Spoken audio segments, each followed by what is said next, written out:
Recently, a friend became disabled. He is passionate about gardening, but fears he can no longer do it. So, I decided to find out what he needed so he can garden again. There's a lot of stuff out there, but is any of it helpful? So I decided to see if there was anyone else who have enabled their passion to garden. These are their stories.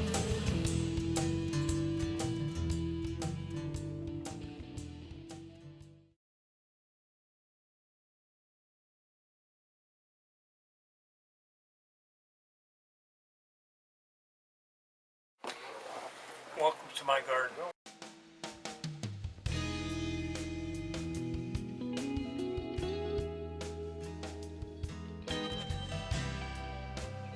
January of 2005. It kind of happened gradually. I think it happened enough that I didn't quite comprehend what was happening to me.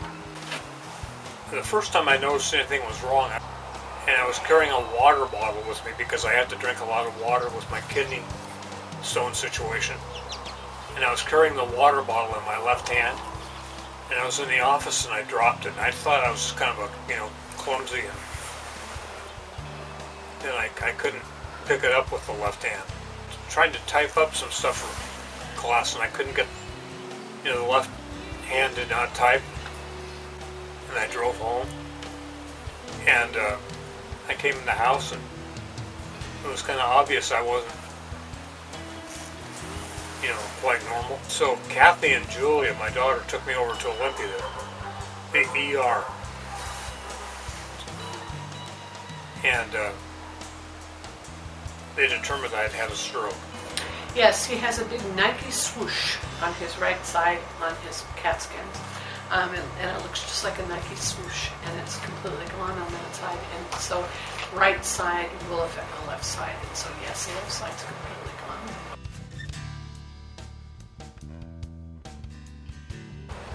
His seizure was really scary. Very, very scary, because I didn't expect it, and I didn't have any idea that it was going to happen. I found out later 10% of people who have strokes become epileptic, and no one told me. And so all of a sudden he screamed to me, "Help, I'm in trouble." And he'd fallen to the floor, and he had a grand mal seizure in the bathroom, and I didn't know what to do, and I felt really bad about that, because when you don't know what to do to help somebody, you can do the wrong thing, and I did exactly the wrong thing. I sat him up and held him, and I should have laid him on his side.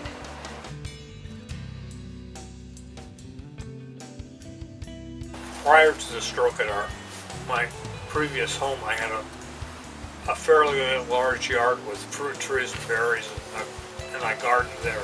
I grew peas, corn, squash, cucumbers, tomatoes.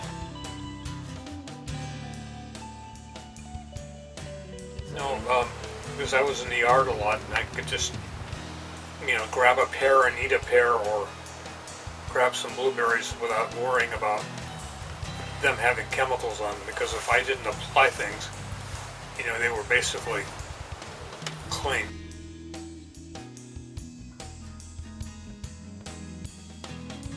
Yeah, we had a lot of therapy, a lot of different people come in, and one of them was therapy without walls.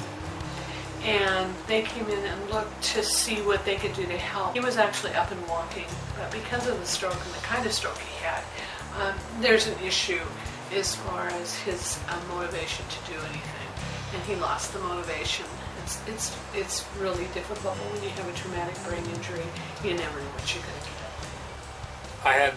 Kathy had home therapists coming here to work with me, and the one guy had an idea that I could get out on the deck and get some fresh air and do things.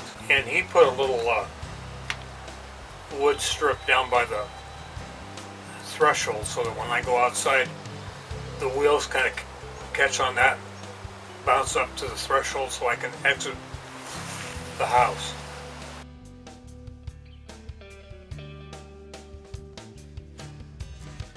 We just started out with some strawberry pots, and those went pretty well. So we kind of expanded that, and then we tried some tomatoes and some peppers.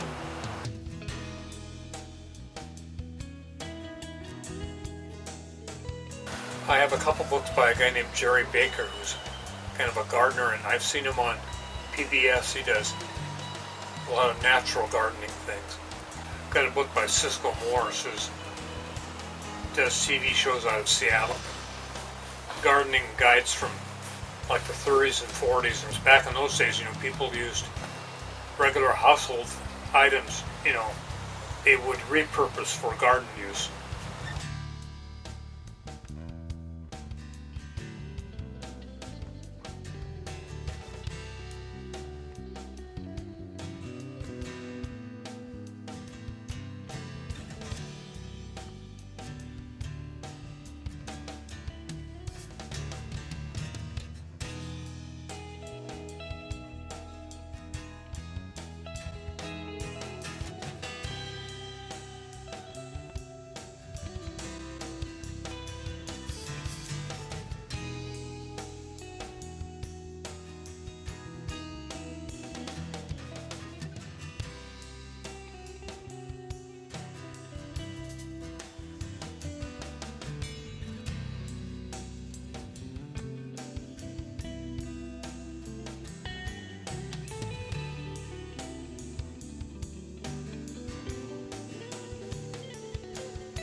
Well, Kathy publishes a church newsletter, and she was basically looking for something, you have all these little, all these articles and news information and whatnot. Just something that would be kind of a filler, but maybe interesting to people of some use. So Kathy needs one. She just mentions, I might need another, because I just simply write them and email them to her. In a newsletter, she'll let me know, and I'll try to, look at my books and whatnot, get an idea that might be helpful to people. I'm kind of more interested in finding ideas and trying them out, because many of the ideas that I've written about that go in the newsletter are things that I've actually used. I feel better about people to try something if it actually is working for me.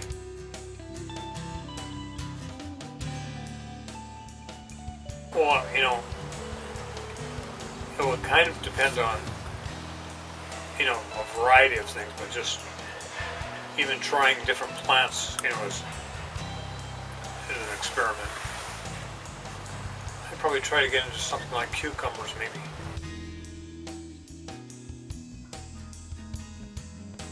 The nice thing about the gardening is that you can do it with limitations. The key thing is you do need some help, because obviously I can't drive to the store and pick up bags of potting soil or maneuver, heavier items around. And even transplanting is difficult with one hand. But you can kind of select some aspects of the gardening you can do.